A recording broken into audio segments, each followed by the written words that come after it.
What's up guys, welcome back to the channel. On today's episode we're going to be changing the engine intake air filter on a 2012 GMC Sierra.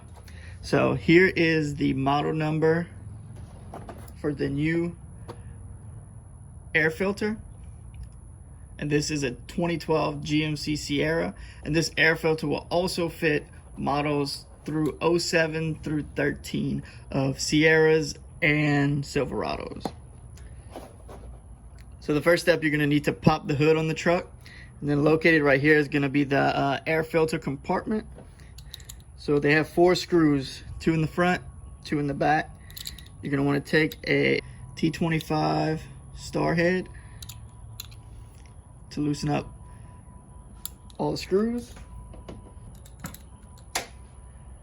These are what the screws look like, 2 in the front, 2 in the back.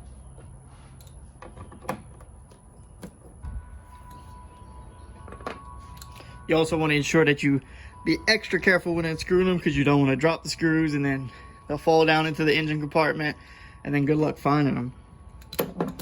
So once you have all 4 screws unscrewed, you're going to want to lift this up.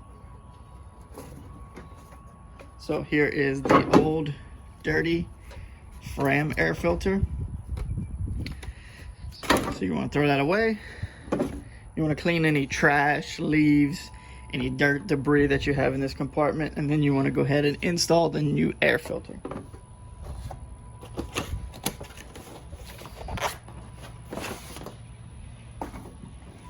So here's the new compatible clean air filter.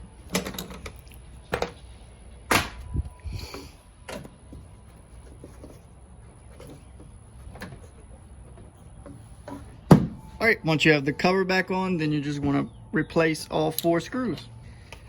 Alright guys, that's it for this video. That's all there is to it. So we have the new air filter installed, and that's it. Easy installation. If you enjoyed this video, leave a like, leave a comment, and don't forget to subscribe to the channel. And as always, we will see you in the next video.